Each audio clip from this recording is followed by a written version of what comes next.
ہمارے پاس جب لوگ آتے ہیں اور وہ داخل طریقت ہوتے ہیں تو ہم جو بنیادی چیزیں ان کو بتاتے ہیں تو ان میں سے ایک چیز یہ لازمی بتاتے ہیں کہ رزق پاک نہیں ہوگا تو باطن روشن نہیں ہوگا. یہ بنیادی بات ہے.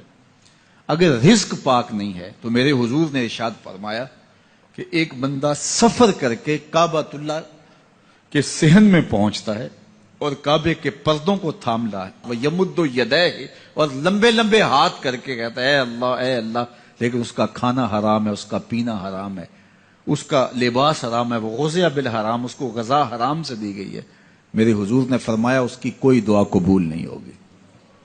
سفر کیا, جنگل پہاڑ کاٹے, سمندروں کو پاٹ کر کے آگے گیا, ہواؤں کے کلیجے چیر کے آگے بڑھا, مہینوں کی مسافتیں طے کر کے گیا اور کعبۃ اللہ کے سامنے کھڑا ہے, سین حرم میں مطاف میں کھڑا ہے, لیکن اس کا جسم حرام سے پلا ہے. اس نے جو پہنا ہے اس لباس کا تانا یا بانا حرام کا ہے, اس کو غذا حرام کی دی گئی ہے, اس نے پیا حرام کا ہے, اس نے کھایا حرام کا ہے, تو پھر اس کا یہ سارا سفر رائے گاں چلا جائے گا, اس کو کچھ نصیب نہیں ہوگا.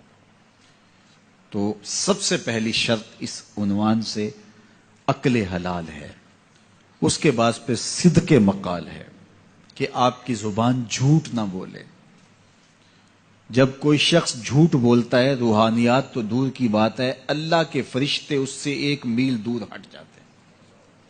جب کوئی شخص جھوٹ بولتا ہے تو حدیث پاک میں آتا ہے اس کے منہ سے ایک خاص قسم کی بدبو نکلتی ہے.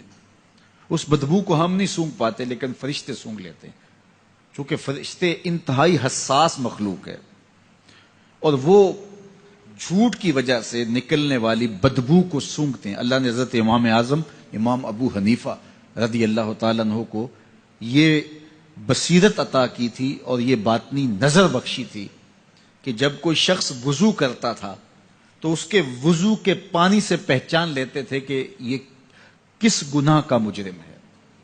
جب بندہ وضو کرتا ہے تو وضو سے ہاتھوں کے گناہ جھڑتے ہیں, منہ کے گناہ جھڑتے ہیں, تو وہ وضو کے پانی سے اس بات کو محسوس کرتے تھے. اللہ نے ان کو وہ بصیرت عطا کی تھی, لیکن انہوں نے اللہ کی بارگاہ میں عرض کی مالک مجھ سے یہ چیز چھین لے, یہ چیز مجھے نہیں چاہیے. لوگوں کے بارے میں جو ہے وہ ایسا گمان پھر پیدا ہوتا ہے. تو فرشتوں کو اللہ نے وہ حساس جو ہے وہ پاکیزہ وجود دیا, اور ان کی حس ایسی ہے کہ وہ بدبو جو انسان بولتا ہے اور لفظوں سے جو اثرات نکلتے ہیں وہ محسوس کرتے ہیں. تو جب کوئی شخص جھوٹ بولتا ہے تو اس کے جسم سے, اس کی زبان سے جھوٹ کے ساتھ بدبو نکلتی ہے. اللہ کے فرشتے 1 میل دور تک پیچھے ہٹ جاتے ہیں. تو مجھے بتائیے جو شخص جھوٹ بولتا ہو کیا اسے کوئی روحانی مرتبہ مل سکتا ہے؟ یہ سوچا بھی نہیں جا سکتا, یہ امکانات سے ہی نہیں ہے. اللہ کے محبوب علیہ السلام سے پوچھا گیا کہ حضور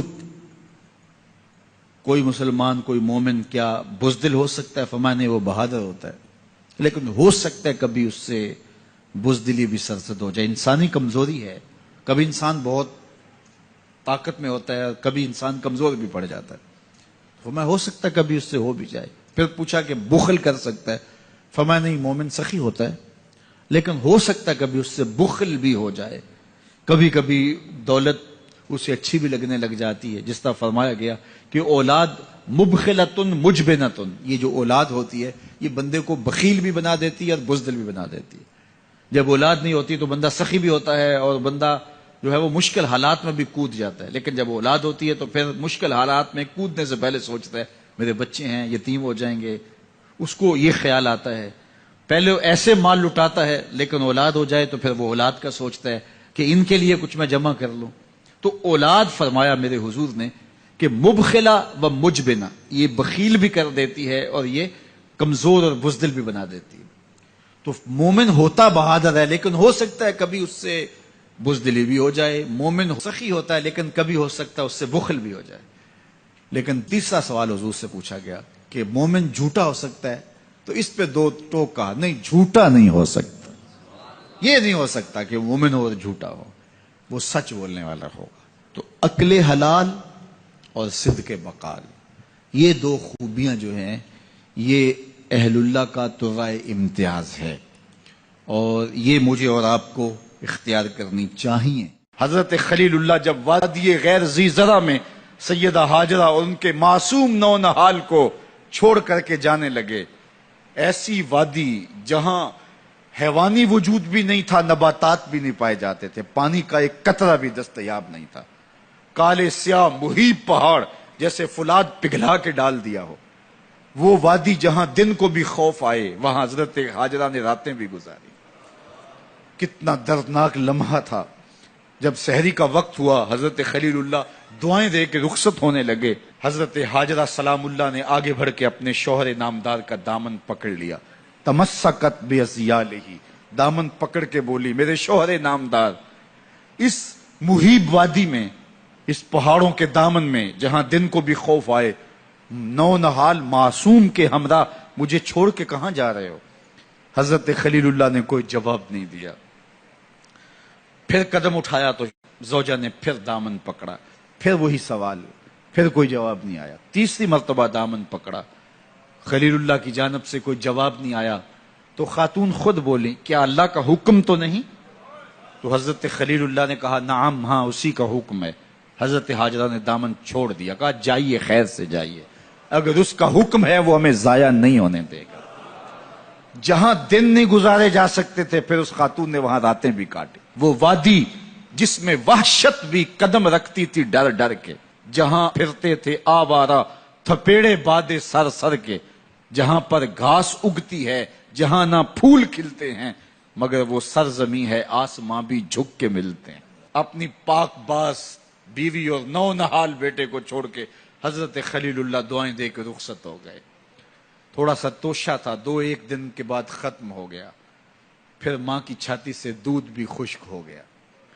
نونہال پیاس سے تڑپنے لگا. ماں تو پھر ماں ہوتی ہے، تڑپتی ہوئی ممتا کا دل بے قرار ہوا. ایک پتھر کے سائے میں معصوم اسماعیل علیہ السلام کو لٹایا اور پانی کی تلاش میں جبل صفا پہ چڑھی. اطراف میں آسمانوں کی طرف دیکھا، کہیں کوئی پرندے اڑتے دکھائی دیں اور پانی کا نشان ملے اور میں وہاں سے بیٹے کے لیے 2 بوند لے آؤں، لیکن کچھ دکھائی نہیں دیا. تا حد نظر پھیلا ہوا آسمان ہی آسمان ہے اور پہاڑی پہاڑ نیچے دکھائی دیتے ہیں. پھر مروہ پہ آئیں، درمیان میں نشیبی جگہ تھی، وہاں بیٹے کا من موہنا چہرہ دکھائی نہیں دیتا تھا. دوڑ کے گزری اور جا کے صفا پہ گھوم کے دیکھا، کچھ نظر نہیں آیا.